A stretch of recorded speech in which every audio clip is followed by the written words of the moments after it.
How's it going, guys and gals? Today we're going to talk about these little dudes. Poxwalkers, and I won't even focus.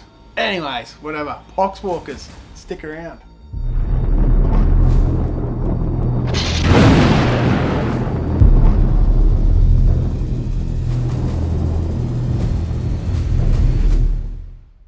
Poxwalkers, excellent. Let's go over their statistics real quick.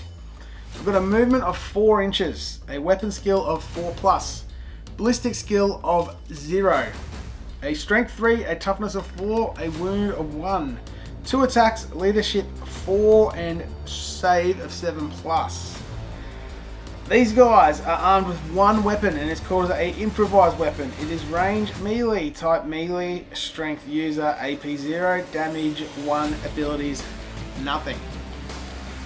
Where these guys become interesting is their special rules here and a couple of stratagems that I'll go over in just a second.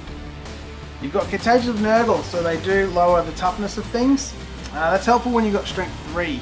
Like at first you look at strength 3 and you're like, but when you're dropping guys that are toughness 3 down to toughness 2, you're then winning them with 3s, and then if you're attacking things with a toughness of 4, you're dropping them down to toughness 3, you're then winning them on a 4+. The other thing you can do is drop the Pertescent Vitality on them to make them strength 4, which means that you'll be hitting these toughness 2 guys on a 2+, or wounding them on a 2+, I should say. You'll be wounding Space Marines on a 3+. Not bad for a little crappy 5-point guy. So we've got a special called Curse of the Walking Pox. Each time a melee attack is made by a model in this unit, if an enemy model is destroyed, excluding vehicle or monster models, one of this unit's destroyed models is added back to it, with 1 wound remaining. Models added back to this unit in this way can be set up within engagement range of enemy units that are already within engagement range of this unit. So you kill infantry, guys come back to life. It's pretty cool. Mindless Horde. This unit cannot perform actions, excluding Spread the Sickness action, page 39. A little bit of a downer, but not too bad. In addition, if this unit is included as part of a Crusade force, it can never gain experience, it can never have any battle honors, and any out of action tests taken for it are automatically passed. So the reason being is that they're there's basically zombies, but not. They have the real fodder. Each time a morale test is taken with this unit is automatically passed. So they have a leadership of 4, but they don't really need it unless it's some of those weapons that wound things on leadership, things like that. So yeah, it's not too bad, not too bad. And the last one is Unending Horde. Each time a model of this unit would lose a wound, roll a d6. On a 6, that wound is not lost. They have a 7+ save, so usually that's going to be nothing.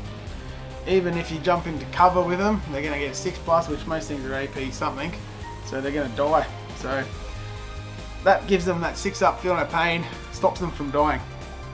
So these guys are quite slow. They just kind of ponder around and they don't do too much in terms of like movement. So the best thing to do with them, I find, is either stick them in reserve and have them come in off the side of the table, or you can just put them in front of your units like a screen and just have them wait. Now, they do have 2 very special rules. Stratagems, I should say.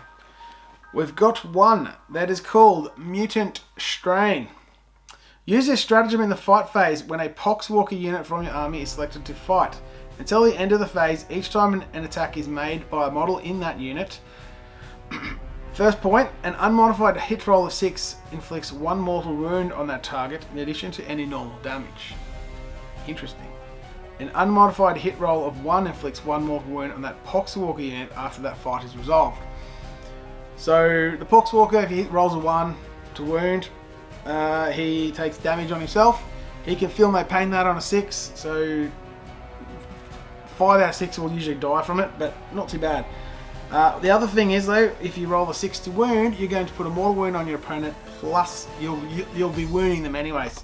Typically a 3, you're not going to be, it doesn't matter what your strength is or anything, a 6 is to wound is usually a wound. The other thing that they have, I cannot remember for the life of me what it's called, but they bring guys back to life. The Dead walk again, 1 CP. Use this stratagem in your command phase. Select 1 Poxwalker's unit from your army and roll 7 d6s. For each Poxwalker's unit from your army, and select 1 Poxwalker unit from your army. Sorry, I'm just mumbling myself up. Roll 7 d6s, each 3+. One of that unit's destroyed models are added back to it with 1 wound remaining.